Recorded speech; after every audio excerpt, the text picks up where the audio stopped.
अस्सलाम वालेकुम वरहमतुल्लाहि वबरकातुहू। देखिए, हम ये कहते हैं कि लाइफ स्किल्स और ख़ास तौर पे जो सोशल स्किल्स हैं, ये बच्चों ने घर से ही तो सीखनी होती हैं। ठीक है, बच्चे को स्कूल से छुट्टी नहीं करनी चाहिए, बच्चे को स्कूल में बाकायदगी से जाना चाहिए और रेगुलर और पंक्चुअल होना चाहिए। लेकिन हम ये कहते हैं कि जिस बच्चे की वालिदा घर में बीमार है या बच्चे का वालिद बीमार है और घर में इसी तरह से उसके दादा अबू को कोई ऐसा सीरियस कोई सेहत का मसला बन गया है, लेकिन बच्चा जो है वो स्कूल से छुट्टी नहीं कर रहा, वो स्कूल में आ गया और स्कूल में साज़ कराम उसको क्या पढ़ा रहे हैं, उसको क्या सिखा रहे हैं कि वालिदैन की तीमारदारी करनी है, वालिदैन की खिदमत करना, और अगर वालिदैन बीमार हों तो उनको टेंड करना और इसी तरह से उनके पाँव दबाना, उनके लिए दवाई का इंतज़ाम करना। ये यानी बहुत बड़ी इबादत में से एक इबादत है, लेकिन वालिदैन उसको मौका नहीं दे रहे। और ऐसा बच्चा जिसकी वालिदा घर में शदीद बीमार हैं, चलें एक तो ये है अल्लाह ताला सबको महफूज रखे कि कोई रूटीन में बीमार हैं और उनकी बीमारी पर लॉन्ग है और लंबी हो जाती है, तो चलो उस सूरत में तो ठीक है, ज़ाहिर बच्चों ने जाना है और बाकी सारा निज़ाम तो चलता रहना है। लेकिन अगर एक ऐसा स्टूडेंट जिसकी वालिदा अचानक घर में बीमार हो गई या वालिद साहब को कोई ऐसा सेहत का मसला बन गया और वो फिर भी वालिदैन उसको कहते हैं नहीं तुम आप स्कूल चले जाओ, आप कॉलेज जाओ, आप जाके अपनी पढ़ाई करो, और उसको अमली तौर पर प्रैक्टिकली वालिदैन की खिदमत जो है वो करने का मौका नहीं दिया जाता, या वो बच्चा खुद ये काम करना ही नहीं चाहता, तो आप मुझे बताइए अगर ऐसा जो स्टूडेंट है कल को वो बहुत बड़ा वो डॉक्टर बन जाता है, वो मेडिकल स्पेशलिस्ट बन जाता है, तो मुझे बताइए कि वो फिर आवाम की जो अपने बीमार माँ बाप को घर में छोड़कर स्कूल और कॉलेज में चला जाता है या किसी और मसरूफियत में चला जाता है या वो बिरोने मुल्क चला जाता है, तो मुझे बताइए ऐसा बच्चा डॉक्टर बनकर कल को आप उससे क्या तवक्को करेंगे कि वो आवाम की और इसी तरह से यानी अपने जो उसके पेशेंट्स होंगे वो उसके किस हद तक वो यानी खुलूस से और मुखलस होकर वो उनका इलाज करेगा और उनकी तीमारदारी करेगा। अच्छा, इसी तरह से अक्सर बच्चे हमारे पास ये लेकर आते हैं, दरख्वास्त लेकर आते हैं कि सर आज हम स्कूल में नहीं आ सकते क्योंकि आज हमें घर में ज़रूरी काम है, और बाद में हम जब उनसे पूछते हैं ना कि ज़रूरी काम क्या है, तो वो सर घर में एक असल में शादी की तैयारियाँ हो रही हैं तो हमने तैयारी करनी थी, या इसी तरह से हमने ना एक्चुअली एक शादी के फंक्शन में जाना था या हमने किसी और जगह पे जाना था। चलें ये भी ज़िंदगी के मामलात हैं, लेकिन हम हैरान होते हैं और बल्कि मैंने यानी हमेशा ही ये इंतज़ार किया कि कोई स्टूडेंट कभी दरख्वास्त पर एप्लीकेशन पर यह भी लिखे कि सर आज मैं मुझे घर में ये ज़रूरी काम है कि आज मैं माँ के साथ, आज मैं अपनी बहनों के साथ मिलके घर की जो सफाई है ना वो ज़रा पेंडिंग थी या कुछ काम थे या घर में मिस्त्री लगे हुए थे, घर में कोई काम हो रहा था, तो सफाई का काम था उनके जाने के बाद, काम के ख़त्म होने के बाद, तो आज मैंने इसलिए स्कूल से छुट्टी की है कि मैं घर में अपनी वालिदा के साथ जो है वो घर के कामों में सफाई मैं उनके साथ मैंने कल सफाई की, इसलिए मैं कल स्कूल नहीं आ सका। हमने बड़ा इंतज़ार किया और अक्सर मैं इंतज़ार करता हूँ, लेकिन कभी किसी स्टूडेंट ने इस वजह से यानी उसको मौका ही नहीं दिया गया। ठीक है, चलें संडे को भी हो सकती है, छुट्टी के जाने के बाद भी हो सकती है, लेकिन कभी तो ज़िंदगी में ऐसा मौका भी हो कि बच्चा इस वजह से छुट्टी करे कि घर की सफाई जो है ये भी एक बहुत बड़ा काम है और इसकी भी बहुत ज़्यादा ज़रूरत है। इसी तरह से घर के बाहर नालियों में पानी खड़ा है, घर के सामने गली में पानी खड़ा है और बच्चे की बला से बच्चे को इससे क्या गर्ज के, और हमने कभी बच्चों को ये तरबियत और ट्रेनिंग नहीं की, तो हम कहते हैं ऐसे बच्चे कल को अगर CSS के इम्तिहान में भी टॉप कर जाए, ऐसे बच्चे कल को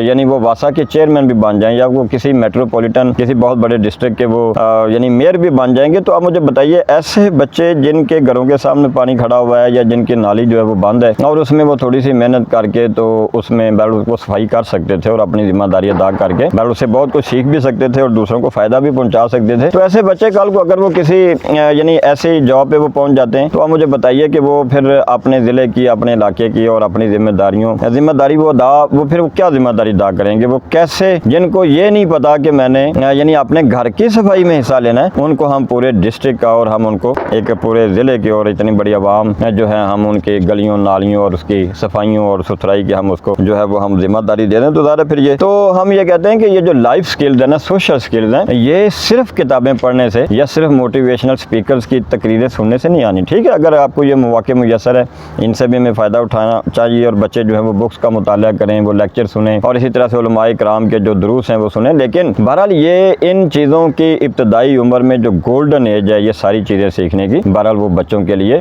वो घर में मौका है। बच्चों को शॉपिंग के लिए भी हम कहते हैं कि आप बच्चों को शॉपिंग के लिए बाकायदा यानी सुपर स्टोर्स पे नहीं, बच्चे सुपर स्टोर से जाके तो कोई शॉपिंग नहीं सीखेंगे, सीधी सी बात है। बच्चों को जो गली मोहल्ले में हमारी सब्ज़ी की दुकानें हैं, हमारे ग्रोसरी स्टोर्स हैं, छोटे मोटे हैं, छोटी मोटी दुकानें हैं, वहाँ बच्चों को जाना चाहिए और बच्चों को बाकायदा हमें भेजना चाहिए या साथ लेके जाना चाहिए कि कैसे सब्ज़ी ख़रीदनी है, कैसे हमने भाव तौल करने हैं, कैसे हमने अच्छी चीज़ जो है वो चुन के मुंतखब करके हमने ख़रीदनी है। और अगर हमें कोई उसमें मिलावट करके कुछ चीज़ देने की कोशिश की जाए तो फिर हम उससे हम कैसे बच सकते हैं। और फिर ये हिसाब किताब के कितनी कीमत थी और कितने रुपए किलो एक चीज़ थी, लेकिन उसमें से अगर बच्चा जो है उसको हमने भेजा कि आप एक पाव लेकर आएँ, आप 250 ग्राम लेकर आएँ, आप आधा किलो लेकर आएँ, तो क्या बच्चा ये हिसाब किताब कर सकता है? अब अगर बच्चों को बचपन में हमने ये तरबियत ही नहीं दी और हम बच्चों को ऐसी चीज़ों से दूर रखते हैं कि नहीं सिर्फ आप पढ़ाई करें, आप सिर्फ पढ़ने में लगे रहें, तो हम ये कहते हैं कि फिर इसी तरह के ही वो बिजनेसमैन होते हैं कल को, यानी करोड़ों रुपया लगा के वो अपना बिजनेस खड़ा करने की कोशिश करते हैं और फिर चंद महीनों सालों में ही वो अपने बिजनेस जो है वो करोड़ों रुपए डुबो के फिर वो फारिग हो जाते हैं। क्योंकि जब उनको ये बिजनेस स्किल्स और ये छोटी छोटी चीज़ें सीखने का मौका था,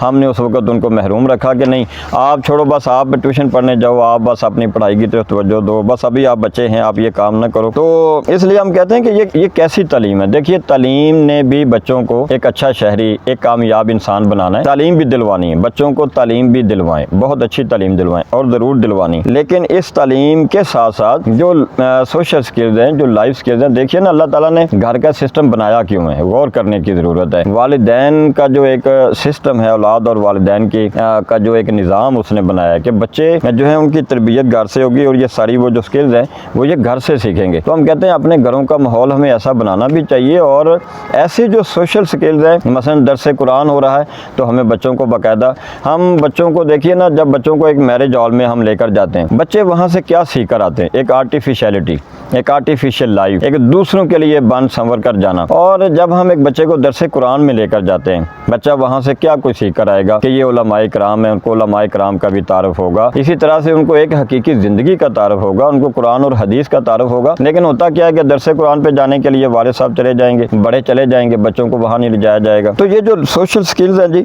ये हमने अपने बच्चों को घर का ऐसा माहौल बनाना है, कोशिश करनी चाहिए कि बच्चों को इन स्किल से, आप जब भी घर में सफाई हो तो बच्चों को ये मत कहें कि भाई आप ज़रा दूसरे कमरे में चले जाएं। बच्चे वालिदैन के साथ लगें, बच्चे अपनी माँ के साथ उनके काम, और इसी तरह से अगर किसी वालिद का काम ऐसा है, ऐसा कारोबार है या उसकी ऐसी कुछ जॉब है जिसमें बच्चा भी उसके साथ मिलके इतवार वाले दिन, कभी छुट्टी वाले दिन, कभी अपने पेपर के बाद जो छुट्टियाँ उनको हैं, समर वेकेशन हैं, तो बच्चों को साथ ले जाएं, उनको सिखाएं। वो ये छोटी छोटी चीज़ें आपसे सीख कर बहुत कुछ, यानी वो सोशल स्किल्स और लाइफ स्किल्स जो है वो इसका सबक हासिल कर सकते हैं। तो अल्लाह ताला हमें समझने और अमल करने की तौफीक अता फरमाए। अस्सलामु अलैकुम वरहमतुल्लाहि वबरकातुहू।